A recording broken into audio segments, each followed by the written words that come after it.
எப்பயுமே ஜெயிக்கக்கூடிய நபர்களை பார்த்து தான் பிரசாந்த் கிஷோருடைய நகர்வு எப்பயுமே இருக்கும். அப்போது வெறும் ஒரு வருஷத்துக்குள்ளே 90 லட்சம் வாக்காளர்களை சேர்த்துருக்குறாங்க. அடுத்து கிட்டத்தட்ட இன்னும் ஒரு ஆண்டுக்குள்ளே வந்து 2 கோடி வாக்காளர்களை சேர்க்கிற அளவிற்கான ஒரு தகுதி அந்த ஒரு ஈர்ப்பு விஜய்க்கு இருக்குன்னு அப்படின்றத உணர்ந்த பிறகு இந்த திமுக எப்படி ஒரு ஸ்ட்ராட்டஜிகளை வந்து கொண்டு போகணும் அவங்களுக்கு தெரியும். ஏற்கனவே அதுக்கு வேலை செஞ்சிருக்காரு. அப்போ அதிமுக எப்படி செய்யணும் தெரியும். அப்போ இவர்கள் 2 பேரும் இந்த மாதிரி செஞ்சாக்கா நம்ம என்ன மாதிரி யுக்தி பண்ணணும், எல்லா வியூகத்தையும் வகுத்து கொடுத்து இன்றைக்கி அவர் சொல்லியிருக்காரும் பொழுது இன்றைக்கு அரசியலில் தவிர்க்க முடியாத ஒரு மிக முக்கியமான ஒரு செய்தியாக மாறி இருக்கு. ஒரு தேசிய கவனம் பெற்றிருக்குன்னு நம்ம பார்க்கணும். இதை வந்து அண்ணன் சீமானு சொல்லியிருக்கிறாரு, பீகார்லேயே அவரால் ஒன்றும் பண்ண முடியாது. சரி, தமிழ்நாட்டில் நீங்கள் என்ன பண்ணுறீங்க? ஸ்ட்ராட்டஜிக்கல் எதுவுமே உங்கள்கிட்ட இல்லை தான், நீங்கள் யாருமே இல்லாமல் வேலை செஞ்சுருக்கீங்கன்னா வச்சுக்கோங்களேன். அப்போ உங்களால் ஜெயிக்க முடிஞ்சா வெறும் மற்ற யாருமே வேணாம், அந்த கட்சியின் தலைவராக சீமான் ஜெயிச்சார். நீங்கள் தொடர்ச்சியாக 15 வருஷமும் ஒரு கட்சியோட தலைவர் தோற்று போய் எங்கேயாவது ஒரு கட்சி இருக்கா? இப்போ பிளப்புவாத அரசியலுக்காக பணத்துக்காக சில வேலைகள் நீங்கள் செய்கிறீங்கன்னா ஒரு கேள்வி எழுப்புறாங்க இல்லையா? எங்கே பணத்துக்காக வேலை செஞ்சார் சீமான்? எங்கே பணத்துக்காக ஆதாரம் இருக்கா? எப்படி ஆதாரம் இருக்கா? எங்கே பணத்துக்காக வேலை? சசிகலா எடப்பாடி எதுக்கு போய் சேர்த்து வைக்க போனாரு? நீ வந்து என்ன சொல்கிற, 2 கட்சிக்கு மாற்றுன்னு சொல்லிட்டேன், உங்கள் 2 பேரையும் அழிக்கிறது தான் என் வேலைன்னு சொல்லிட்டேன், ஏன் போய் உட்காந்தீங்க? அதுக்கு அவர் சொன்ன பதிலே, அவ்வளோ பெரிய கட்சி அழிஞ்சிடக்கூடாதுன்னு நினச்சேன். யாரை சந்திச்சாலும் பேசுவீங்களா?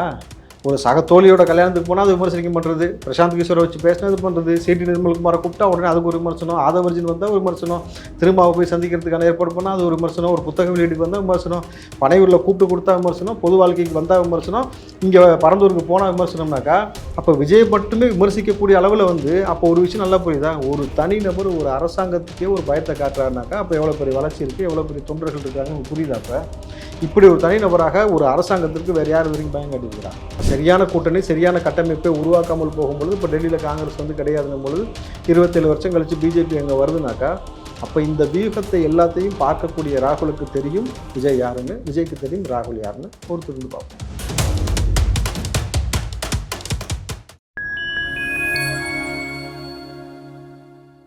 ஃபைன் டைம் வாய்ஸ் நேயர்களுக்கு வணக்கம். நான் உங்கள் சிங். நம்ம சிறப்பு நிகழ்ச்சியில் நம்மோடு இணைந்திருக்கிறார் காங்கிரஸின் ராவுத்தர் இப்ராஹிம் அவர்கள். வணக்கம். வணக்கம். எப்படி இருக்கீங்க? நலமா. 2026 சட்டமன்ற தேர்தலுக்கு அதிமுகவுக்கு தான் பிரசாந்த் கிஷோர் வந்து வேலை பார்க்க போறார் அப்படின்னு சொல்லி கடந்த ஒரு 6-7 மாதங்களாக ஒரு நியூஸ் வந்துகிட்டே இருந்துச்சு. அது கிட்டத்தட்ட ஒரு உறுதியான ஒரு தகவல் அப்படின்னு சொல்லிட்டும் கூட அதிமுக சில நிர்வாகிகள் கூட கொஞ்சம் வெளிப்படையாக சொல்லனாலும் கூட உள்ள பேசிட்டு இருந்தாங்க. ஆனால் திடீர்னு விஜய் சந்தித்த நோக்கம் என்ன? 2 நாட்கள் வந்து ஒரு ஸ்ட்ராட்டஜியெல்லாம் வகுத்து ஒரு அறிக்கையெல்லாம் வெளியிட என்ன காரணம்? பிரசாந்த் கிஷோரை பொறுத்த வரைக்கும் எப்பயுமே பார்த்தீங்கன்னாக்கா யார் வந்து எலெக்ஷன் ஒர்க்கு கூப்பிட்டாலுமே வந்து உடனடியாக அவர் போகக்கூடிய ஆள் கிடையாது.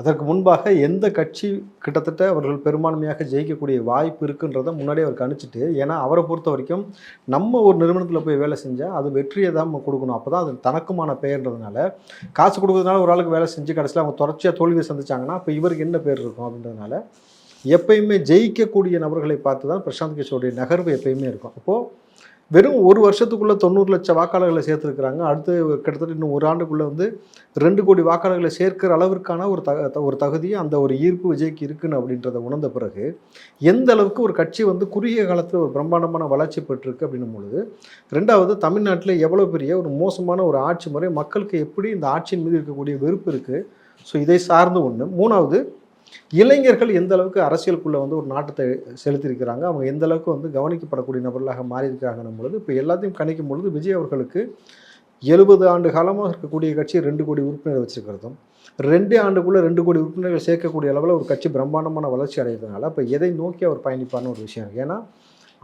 அவருடைய கட்சி சார்பாக சொந்தமான நேரத்தில் தோல்வி அடைஞ்சிட்டார். அப்படி இருக்கும் பொழுது அவருக்கு ஒரு விஷயம் நல்லா புரிஞ்சிருச்சு, நம்ம வந்து நேரடியாக அரசியலில் வர்றது நமக்கு எடுபடாது, ஸ்ட்ராட்டஜிக்கலாக நம்ம என்ன மூவ் பண்ணி கொடுத்து அதை சார்ந்து போகிறோமோ அதான் நமக்கு வரணும் பொழுது இப்போ விஜயை நோக்கி இந்த பக்கம் வந்து 2 நாளாக உட்காந்து பேசி இன்றைக்கு விஜய் அவர்களுக்கு தமிழ்நாட்டில் 20% வாக்கு வந்து கிடைக்கக்கூடிய வாய்ப்பு இருக்குன்னு சொல்லிட்டு போயிருக்காருன்னும் பொழுது அப்போ அந்த கணிப்பு, அதற்கான திட்ட வடிவம், அதற்கான எலெக்ஷன் மேனிஃபெஸ்டோ என்ன செய்யணும், எப்படி வந்து ஒரு ரோட் ஷோ கண்டக்ட் பண்ணக்கூடிய விஷயத்தில் என்ன மாதிரிலாம் பண்ணால் நல்லாயிருக்கும், என்ன மாதிரியான கேம்பியன், என்ன மாதிரியான விளம்பரம் செய்யக்கூடிய விஷயமா இருக்கட்டும், எந்த அளவுக்கு கருத்தை வந்து மக்கள்கிட்ட எளிமையாக கொண்டு போய் சேர்க்கறதா இருக்கட்டும், டிவி மூலம் கொடுக்கக்கூடிய ப்ரொமோஷன்ஸ், கிட்டத்தட்ட இன்றைக்கு எந்த மாதிரியான விளம்பரங்களை செய்வது, அவர்கள் தனியாக ஐடிவிங்க வச்சுருக்காங்க, அது மூலமாக எந்த மாதிரியான விஷயங்கள் செய்வது, இப்போ எந்த மாதிரியான விஷயம்லாம் செஞ்சாக்கா இன்னும் அதிகப்படியான வெற்றி வாய்ப்பை ஏற்படுத்தி கொடுக்கும்.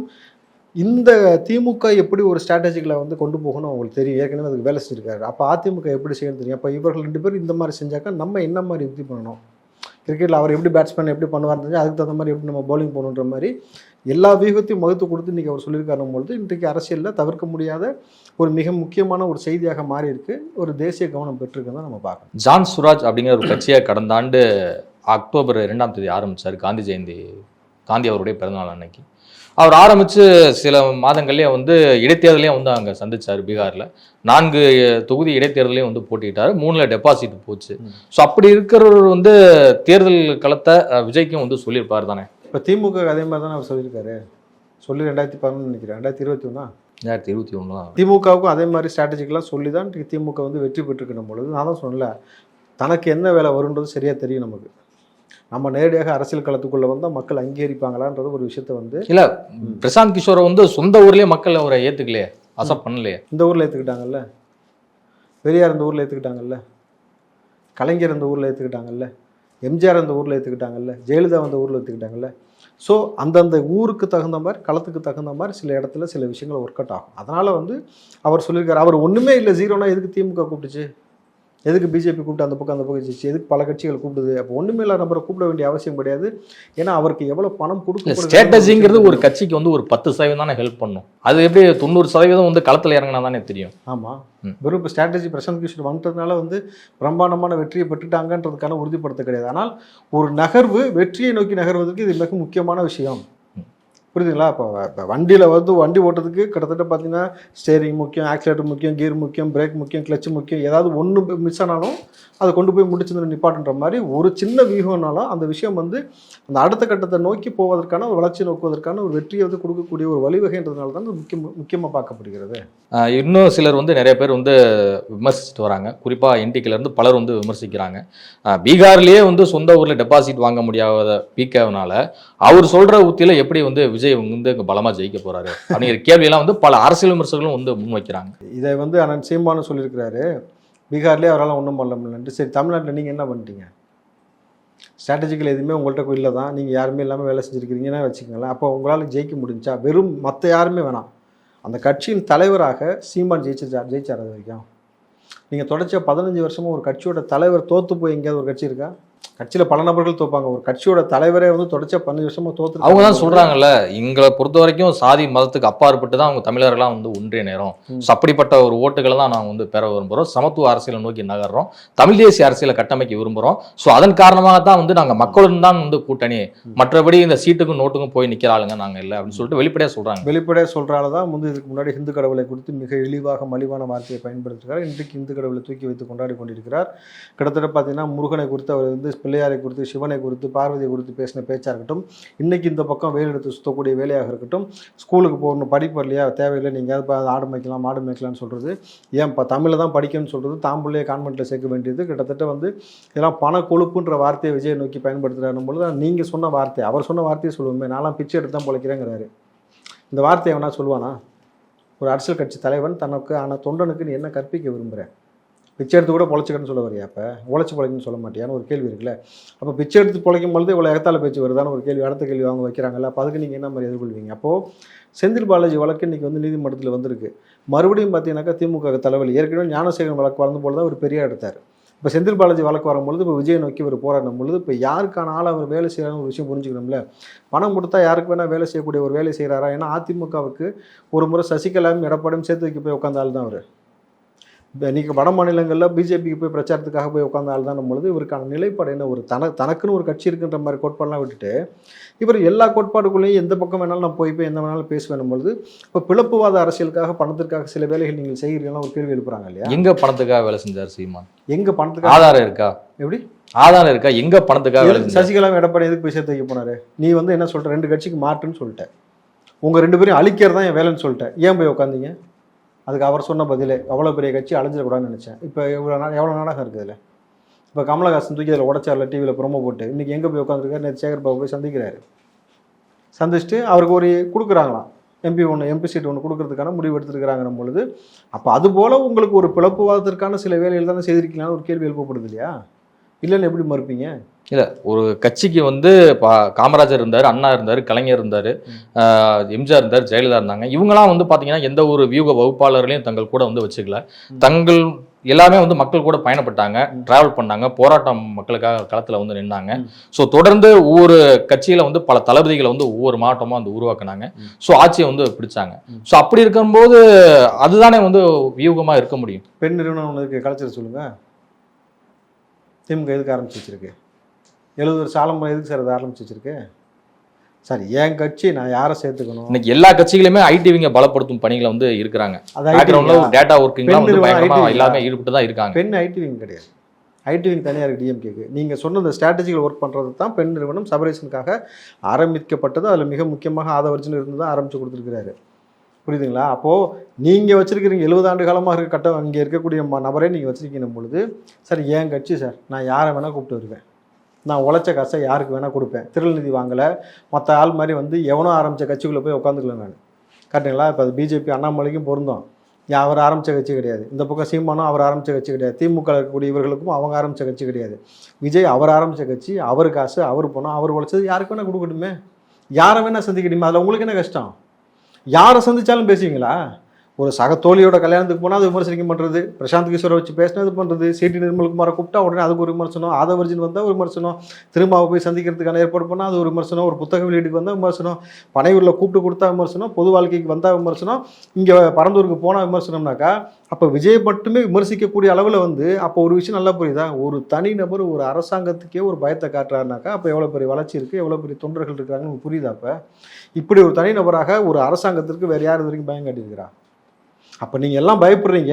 அப்போ விஜய் எதிர்ப்பதுக்கு நீங்கள் கூட்டு சேர்க்குறீங்க. உங்களுக்கு புரியுது விஜய் வந்த பிறகு ஒரு கூடாரம் உடைஞ்சா பரவாயில்ல, பல கூடாரம் உடையுது, பல யங்ஸ்டர்ஸ் மொத்தமாக அங்கே போராடும் பொழுது அச்சத்தின் நடுக்கத்தின் காரணமாக எல்லோரும் இப்போ புலம்ப ஆரம்பிச்சிருக்கீங்க. புலம்புங்க. ஆனால் ஒரு விஷயம் கன்ஃபார்ம், மார்ச்சுக்கு மேலே விஜயை தவிர்த்து விட்டு செய்திகள் வராது. மார்ச்சுக்கு மேலே விஜயை தவிர்த்து விட்டு நீங்கள் டிபேட்டுகள் செய்யவே முடியாது. அவர் செய்யக்கூடிய அரசியல் முன்னெடுப்பை தவிர்த்து விட்டு நீங்கள் அரசாங்கத்தில் இங்கே உட்காந்துக்கிட்டு வேறு மாதிரியான ஸ்ட்ராட்டஜியை கையாள முடியாது. அவரை சமாளிப்பதற்கு, அவரை எதிர்கொள்வதற்கு என்ன பண்ணணும், என்னதான் பண்ண போறாரு, வெளியே வராது, என்னதான் பண்ண போறாரு? எங்கே சார் வெளியில் வரலான்றீங்க? நீங்கள் பறந்துருக்கு போனதை பார்க்கலையா? ஒண்ணுக்கு போயிட்டா போதுமா? என்ன இல்ல ஒண்ணுக்கு போயிட்டா போதுமான்னு நான் கேட்கிறேன். ஒண்ணுக்கு போனதுக்கு தானே ஒண்ணு. இங்க களத்துல மக்களுக்காக உயிர் விட்ட எத்தனையோ பேர் போராளிகள்லாம் இருக்கான். சரி, அப்புறம் ஏன் களத்துக்காக உயிர் விட்ட மக்களுடைய போராளி பேரெல்லாம் வைக்காம வெறும் கலைஞர் பேர் மட்டும் வைக்கிறாங்க? ஏன் கேள்வி எழுப்பல சொல்லுங்கள். சமீபமாக நீங்கள் வந்து தேவருடைய பேரை கூட இங்கே மாற்றினாங்க. நீங்கள் நம்மளே அதை பேசியிருக்கிறோம். அப்போது ஒன்றுக்கு போனால் போதுமானு இல்லை, ஒன்றுக்கு போனதுக்கே ஒன்றுக்கு போகிற அளவுக்கு பயந்தீங்களா இல்லையா? கிட்டத்தட்ட 38 பேர் போனதுக்கு பிறகும் விஜய் போனதுக்கு மட்டும் இவ்வளோ ரெஸ்ட்ரிக்ஷன் போடுறீங்கன்னா அப்போ உங்களுக்கு தெரியுது இல்லையா இம்பேக்ட் வேறு மாதிரி இருக்குன்ட்டு? தெரியாம நீங்க எப்படி இந்த மாதிரி விஷயத்துல இல்ல ஒரு எலெக்ஷன்ல பார்ட்டிசிபேட் பண்ணி ஒரு கட்சி வந்து ஒரு % ஓட்டு வாங்கியிருக்கு, இவ்வளவு எம்எல்ஏக்களை வந்து பெற்றிருக்காங்க, எம்பிக்களை பெற்றிருக்காங்க அப்படிங்கறதானே ஒரு கால்குலேஷனா இருக்க முடியும். அதை வச்சுதானே ஒரு ஸ்ட்ராட்டஜியா வந்து நகர்த்த முடியும். அதுக்கு முன்னாடியே 20% ஓட்டு இருக்கு அப்படிங்கிறது எதன் அடிப்படையில் வந்து சொல்ல முடியும்? அது நீங்க பிகேட்ட தான் கேட்கணும். எதன் அடிப்படையில்னா ஒரு வருஷத்துக்குள்ள 90 லட்சம் உறுப்பினர்களை வந்து சேர்ந்திருக்காங்கன்னு ஒரு விஷயம் இருக்குல்ல. நீங்க ஒரு வருஷத்துக்குள்ள 90 லட்சம் உறுப்பினர்களை சேர்த்த கட்சி யாருன்றது நீங்க காட்ட முடியுமா அப்படின்னு ஒரு கேள்வி வைக்கிறாங்கல்ல. நீங்கள் எல்லா கட்சியிலிருந்தும் இளைஞர்கள் பெருவாரியாக அங்கே போகக்கூடிய விஷயத்தை நம்ம பார்க்குறோம் அப்படின்னும் பொழுது அப்போ எதை நோக்கி அந்த கட்சி பயணப்படுதுன்றதை வச்சு தானே போகுதே தவிர நீங்கள் இவ்வளோ ஒன்றுமே இல்லை சார். விஜய் ஒன்றுமே இல்லைன்னு நீங்கள் ஏன் சார் இவ்வளோ பயப்படுறீங்க? விஜயை கண்டுக்காமல் கவனிக்காமல் நீங்கள் பாட்டுக்கு மற்ற அரசியலை பற்றி பேசலாம்ல. நல்லா யோசிச்சு பாருங்கள். திமுக விஜயை பற்றி பேசாத நாள் கிடையாது. அமைச்சர் பெருமக்கள் வந்து தலைமை வரைக்கும். நாம் தமிழர் சீமான் பேசுகிறாரு, அண்ணாமலை பேசுகிறாரு, பிற கட்சிகள் ஆதரவோ எதிர்பார்ப்பு நிலைப்பாடோ பிற கட்சிகளும் பேசிக்கொண்டே இருக்கணும் பொழுது இப்போ ஒன்றுமே இல்லாத விஜயை பற்றி ஒட்டுமொத்த கட்சியும் பேச வேண்டிய அவசியம் என்ன இருக்கிறது? பிரேமலாத வரைக்கும் பேசிட்டு தானே இருக்கிறீங்க. நீங்கள் நல்லா புரிஞ்சுக்கோங்க சார். இங்கே விஜய் தான் மிக முக்கியமான ஐக்கான். அதுக்கு ஒரு உதாரணம் சொல்கிறேன். சுதீஷ் அவர்கள் 2 நாளைக்கு முன்னாடி ஒரு ட்விட்டு போடுறாரு. அவங்களுடைய கொடி நாள்னு சொல்லி போடுறாரு. 1000 வியூஸ் தாண்டல. தெரியுமா உங்களுக்கு? சுதீஷ்க்கு எவ்வளோ பெரிய முக்கியத்துவம் கொடுக்கப்பட்டது விஜயகாந்த் இருந்தபொழுது. அப்போ ஒரு விஷயம் நல்லா சுதீஷ்க்கும் புரிஞ்சிருக்கும். விஜயகாந்த் என்ற ஒரு நபர் இருக்கும்பொழுது தான் நமக்கு அவ்வளோ பெரிய அங்கீகாரம் கிடைக்கப்பட்டது. அதே போல் தான் இங்கே மற்றவங்க வர்றவங்க போகிறவங்களுக்கெல்லாம் முக்கியத்துவம் கிடையாது. விஜய்ன்ற ஒரு ஆளுக்கு தான் மிக முக்கியத்துவத்தை இந்த தமிழக மக்களும் பிற நாட்டில் இருக்கக்கூடிய பிற மாநிலத்தில் இருக்கக்கூடிய மக்களும் கொடுக்குறாங்கன்னும் பொழுது அந்த ஐக்கான் தான் ஒரு மாற்றத்துக்கான விதையாக பார்க்கப்படுதுன்னும் பொழுது அவர் ஒரு ஐக்கான் இல்லாட்டி கம்பெனி தவிர்த்துட்டு போயிருக்கலாமே, ஏன் போக முடியல? அவ்வளோதான். விஜயை நான் இந்தியா கூட்டணிக்கு அழைக்கவில்லை. அவர் வந்து களத்துக்கு வந்து நிற்கிறாரு அப்படின்னா அது வந்து இந்தியா கூட்டணிக்கு தான் வந்து தேர்தலில் வந்து லாபமாக இருக்கும் அவர் வந்து எதிர்ப்பு வாக்குகளை டோட்டலாக அறுவடை பண்ணும்போது எங்களுக்கான வாக்குகள் எப்பவுமே வரும்போது நாங்கள் வந்து வெற்றி பெறக்கூடிய சூழல் தான் இருக்கும்னு சொல்லி தமிழ்நாடு காங்கிரஸ் கமிட்டி தலைவர் செல்வ பெருந்தகை ஒரு பேட்டியில் வந்து தெரிவித்திருக்கிறார். உங்களுடைய கருத்து? நீங்கள் கூப்பிட்டீங்களா இல்லையான்றது முக்கியம் கிடையாது. ராகுலுக்கும் அவருக்குமான நட்பு இணக்கம் எந்த அளவுக்கு இருக்குன்றது அவங்க 2 பேருக்கும் நல்லா தெரியும், அது உங்களுக்கும் தெரியும். இன்றைக்கு இருக்கக்கூடிய கள சூழலில் அண்ணன் திருமாவளவன் பேசுவது போல நீங்களும் வந்து ஸ்டாலின் அவர்களுக்கு ஏற்றாற் போல சில விஷயங்களை பேசி நகர்த்தி கொண்டு போகிறீங்களே தவிர ராகுல் எவ்வளவு மிக முக்கியமான நபராக விஜயை பார்த்தான்னு உங்களுக்கு தெரியும். நீங்கள் எதிர்காலத்தில் நீங்கள் யோசிச்சு பாருங்கள், இன்னும் ஒரு 3 வருஷம் அதிகப்படி அண்ணன் செல்வ பெருந்தகையுடைய பதவி காலம் எவ்வளோன்னு உங்களுக்கு தெரியும். ஆனால் விஜயோட பதவி காலம் எப்பயுமே அப்படி கிடையாது. அந்த கட்சியின் தலைவர்னும் பொழுது அவருக்கான அங்கீகாரம் எந்த அளவுக்கு இருக்கும், ராகுல் எந்த அளவுக்கு கவனத்தை கொடுப்பாரு. ஏன்னா எந்த இடத்துலனாலும் நம்ம மிகப்பெரிய கரெக்டான ஒரு கட்டமைப்பையோ ஒரு கூட்டணியோ உருவாக்காமல் போனால் எப்படி தோல்வி அடைகிறோம்.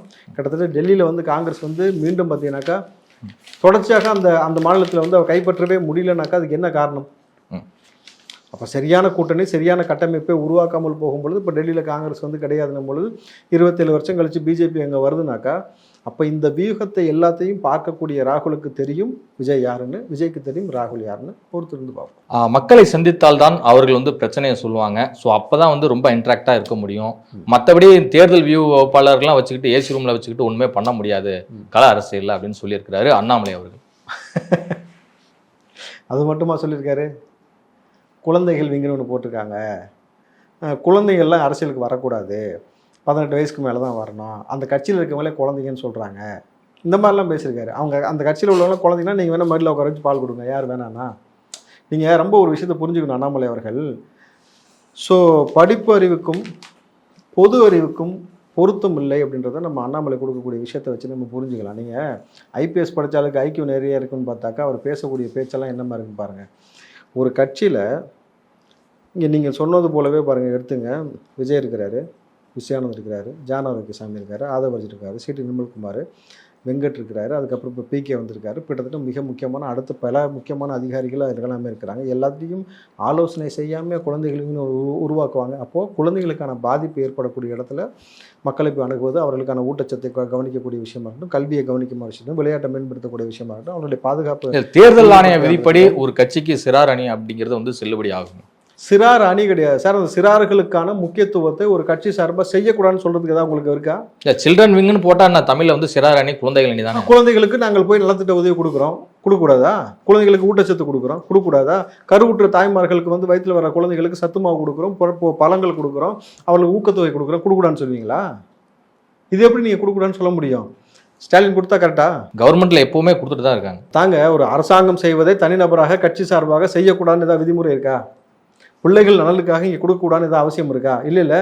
அப்போ அதை மேற்கொள்ள அதை முன்னெடுத்து ஒரு விஷயத்தை செய்கிறாங்கன்னும் பொழுது உங்களுக்கு ஏன் பார்த்துருது? உங்களுக்கு வக்கு இருந்தால் முடிஞ்சால் கையில் காசு இருந்தால் கொடுங்க. திரள்நிதி வாங்காமல் உங்கள் உழைச்ச காசில் கொடுக்க முடியுமான்னு பாருங்கள். நண்பர்கள்ட்ட காசு வாடகைக்கு வாங்கி நீங்கள் வந்து காசுக்கு சம்பளம் டிரைவருக்கு சம்பளம் கொடுக்காம உங்களால் கொடுக்க முடிஞ்சால் கொடுங்க. முடியல முடியாட்டி உங்கள் வேலையை பாருங்கள், அவர் வேலையை பார்க்கட்டும். இதுவரை உங்கள் பல்வேறு கருத்து உங்களுக்கு நன்றி. நன்றிப்பா.